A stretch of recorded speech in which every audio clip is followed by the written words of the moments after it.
Hi പ്രിയപ്പെട്ട കുഞ്ഞുങ്ങളെ, നമ്മളിന്ന് 2ാം ക്ലാസ്സിലെ മാത്സിൻ്റെ ഒന്നാമത്തെ പാഠമായ ഷേപ്സ് ഇൻ ദ കിച്ചൺ എന്ന പാഠമാണ് പഠിക്കാൻ പോകുന്നത്.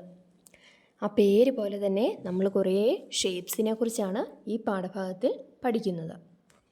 1ാം ക്ലാസ്സിൽ നിങ്ങൾ കുറേയൊക്കെ ഷേപ്സുകളെ പരിചയപ്പെട്ടിട്ടുണ്ടാവും അല്ലേ? അതിൽ ഏതൊക്കെ ഷേപ്പുകളാണ് ഇപ്പോൾ ഒന്ന് ഓർമ്മയുള്ളത്? ഒന്ന് ഓർത്ത് നോക്കിക്കേ.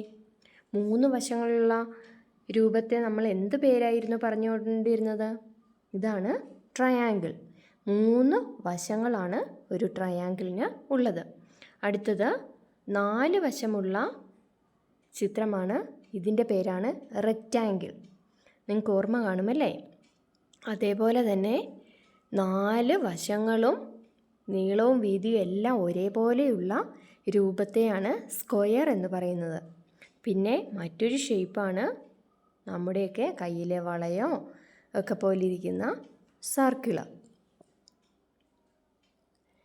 അടുത്തത് നോക്കിയേ, ഇവിടെയും ഈ പിക്ചറിലും കുറേ ഷേപ്സൊക്കെ തന്നിട്ടുണ്ട്. അത് ഏതൊക്കെയാണെന്ന് നമുക്ക് പുറകെ നോക്കാം.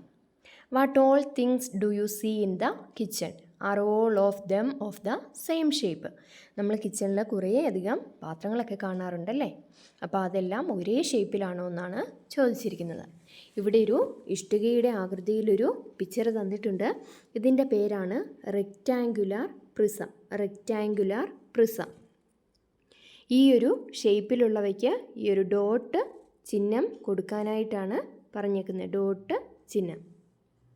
നോക്കിയേ, ഏതൊക്കെയാണ് ആ ഒരു ഷേപ്പിൽ വരുന്നതെന്നൊന്ന് നോക്കിയേ. റെക്റ്റാങ്കുലാർ പ്രിസമാണ് ചോദിച്ചേക്കുന്നത്. ഇവിടെ ചെയറിലുണ്ട്, 2 ചെയറിന്. പിന്നെ ഇവിടെ ഈ ഒരു കബോർഡിനുണ്ട്.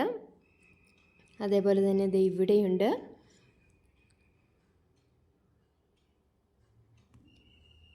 അടുത്തത് മറ്റു കുറേ സ്ഥലങ്ങളിലൊക്കെ ഉണ്ട്. പിന്നെ അടുത്തത് ഇതാണ് നമ്മുടെ സിലിണ്ടർ ഷേപ്പ്. സിലിണ്ടർ ഷേപ്പ് എന്ന് പറയും. ഇതാണ് സിലിണ്ടർ ഷേപ്പ്. അതിന് ടിക്ക് മാർക്ക് കൊടുക്കാനാണ് പറഞ്ഞിരിക്കുന്നത്. നമുക്ക് നോക്കാം. ഇവിടെ ഒരു പാത്രമുണ്ട്, ഇവിടെയുണ്ട്. ഇത് സർക്കിളാണ്. പിന്നെ ഈ കുട്ടിയുടെ കയ്യിലിരിക്കുന്ന പാത്രം ഇവിടെ. അങ്ങനെ കുറേയധികം പാത്രങ്ങളൊക്കെ ഉണ്ട് മുകളിൽ. കുട്ടിയുടെ കയ്യിലിരിക്കുന്നത് ഒക്കെ സിലിണ്ടർ ഷേപ്പിലുള്ളതാണ്. അടുത്തത് നോക്കിയേ, ഇതാണ് ട്രയാങ്കുലാർ പ്രിസം. ട്രയാങ്കുലാർ പ്രിസം ഷേപ്പിലുള്ളതിന് നമുക്ക് ഏത് ചിഹ്നമാണ് കൊടുക്കേണ്ടതെന്ന് നോക്കിയേ. Mark those of these shape with a cross mark. ഒരു ക്രോസ് മാർക്ക് കൊടുക്കാനാണ് പറഞ്ഞേക്കുന്നത്. നമുക്ക് നോക്കാം ഇവിടെ ഏതൊക്കെയാണ് ട്രയാങ്കുലാർ പ്രിസത്തിൽ വരുന്നതെന്ന്. നോക്കിക്കേ, ഇവിടെയുണ്ട്. അതേപോലെ ഇവിടെയൊക്കെ തന്നിട്ടുണ്ട്. ഇതിനൊക്കെ ക്രോസ് മാർക്ക് കൊടുക്കാനായിട്ടാണ് പറഞ്ഞിരിക്കുന്നത്. What other shapes are there? ഇനി ഇതേപോലെ ഏതൊക്കെ ഷേപ്പുകളാണ് ഉള്ളത്? നമ്മൾ ക്യൂബ്, നമ്മുടെ സ്ക്വയറിൻ്റെ ഒരു 3D ഷേപ്പ് വരുന്നത് ആണ് ക്യൂബ് എന്ന് പറയുന്നത്. What are the difference between these 2 shapes? ഈ 2 ഷേപ്പുകളും തമ്മിലുള്ള വ്യത്യാസങ്ങളാണ് ചോദിച്ചേക്കുന്നത്. ആദ്യത്തേത് റെക്റ്റാങ്കുലാർ പ്രിസമാണ്. അത് നമ്മുടെ റെക്റ്റാങ്കിൾ ഒരു 3D ഷേപ്പിൽ വന്നാൽ എങ്ങനെ ഇരിക്കുമോ അതാണ് പിക്ചറിൽ കാണിച്ചിരിക്കുന്നത്. അടുത്തത് സിലിണ്ടറാണ് തന്നിരിക്കുന്നത്. Cylinder looks like a circle. സർക്കിളിൻ്റെ 3D ഷേപ്പാണ് ഇവിടെ തന്നിരിക്കുന്ന സിലിണ്ടർ. അടുത്തതായിട്ട് നോക്കിയേ, see a mouse. Oh no, the plates, the cups. The cat ran out knocking over everything. Now it followed the cat. Mouse and cat. ഇവിടെ മൗസും ക്യാറ്റും കൂടി ഓടുകയാണ്. അവർ വിവിധ ഷേപ്പുകളിലുള്ള പാത്രങ്ങളിലൂടെയൊക്കെയാണ് കടന്നു പോകുന്നത്. Will the cat catch the mouse? Namit, Nihara and their friends crept through the holes like the cat did. ഇവിടെ നമ്മളോട് ചോദിക്കുകയാണ്, ഈ ക്യാറ്റ് നമ്മുടെ മൗസിനെ പിടിക്കുമോയെന്ന്. അതേപോലെ ഈ പൂച്ചയും എലിയും ചെയ്യുന്നത് പോലെ നമിത്തും നിഹാരയും അവരുടെ കൂട്ടുകാരും ഈ ഷേപ്സുകളിലൂടെ കടന്നുപോയി. Which shape is easier to creep through? ഇവർക്ക് ഏത് ഷേപ്പിലൂടെ ആയിരിക്കും ഏറ്റവും ഈസി ആയിട്ട് കടന്നു പോകാൻ പറ്റുന്നതെന്നാണ് ചോദിച്ചേക്കുന്നത്. ആദ്യം ഏറ്റവും നന്നായിട്ട് കടന്നു പോകാൻ കഴിയുന്നത് സർക്കിൾ ഷേപ്പിലായിരിക്കും, രണ്ടാമത് റെക്റ്റാങ്കുലർ ബ്ലോക്കിലും, മൂന്നാമത്തത് ട്രയാങ്കുലർ പ്രിസത്തിലൂടെയും ആയിരിക്കും.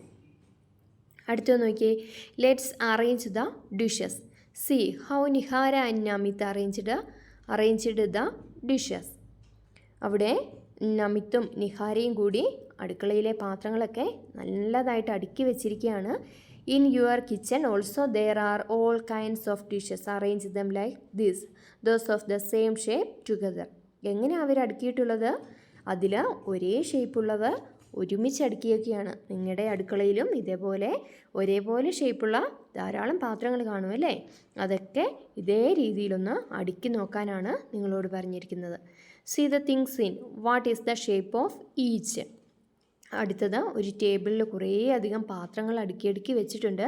അതിൽ ഓരോ ഷേപ്പും എത്ര എണ്ണം വീതം ഉണ്ടെന്നാണ് കണ്ടുപിടിക്കേണ്ടത്. Which shape do you see the most? Put a tick mark. അതുമല്ല, ഇതിൽ ഏറ്റവും കൂടുതൽ ഏത് ഷേപ്പാണുള്ളതെന്ന് നിങ്ങൾ കണ്ടുപിടിച്ചിട്ട് ടിക്ക് മാർക്കും കൊടുക്കണം.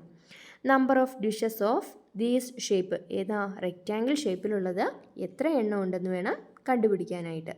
നോക്കിയേ, ഇവിടെ ഇത് റെക്റ്റാങ്കിൾ ഷേപ്പിലാണ്, ബാക്കി ഇതും കൊടുത്തിരിക്കുന്നത് ക്യൂബാണ്. നമുക്ക് റെക്റ്റാങ്കിൾ ഷേപ്പിലുള്ളത് ഒരെണ്ണമാണ് ഉള്ളത്. അടുത്തത് number of dishes of these shape. ഏതാ ട്രയാങ്കിൾ ഷേപ്പ് തന്നിട്ട് ഈ ഷേപ്പിൽ എത്ര എണ്ണം ഉണ്ടെന്ന് ചോദിച്ചേക്കുന്നു. 1 2 3 4 ട്രയാങ്കിൾ ഷേപ്സ്.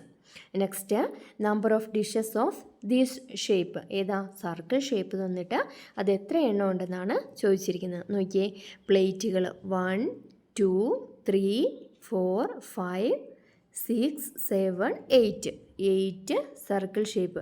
അപ്പോഴേതാ ഏറ്റവും കൂടുതൽ തന്നിരിക്കുന്നത്? നമുക്ക് മനസ്സിലായി, സർക്കിൾ ഷേപ്പിലുള്ളത്. അടുത്തത് ഒരു റെക്റ്റാങ്കിളും ട്രയാങ്കിളും തന്നിട്ടുണ്ട്. Are there any with both these shapes together. ഇത് രണ്ടും കൂടി ഒന്നിച്ചുള്ള ഏതെങ്കിലുമൊക്കെ ഉണ്ടോ എന്നാണ് നോക്കേണ്ടത്.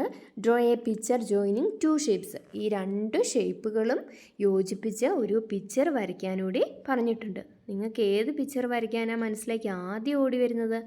നമുക്കൊരു വീട് വരയ്ക്കാം അല്ലേ? റെക്റ്റാങ്കിൾ ഷേപ്പും ട്രയാങ്കിൾ ഷേപ്പും കൂടി കൂട്ടി യോജിപ്പിച്ച് നമുക്കൊരു വീട് വരയ്ക്കാം. അപ്പോൾ ഇതുവരെ, ഇനി അടുത്ത ദിവസം ബാക്കിയുമായിട്ട് വീണ്ടും കാണാം. അതുവരേക്കും താങ്ക് യു.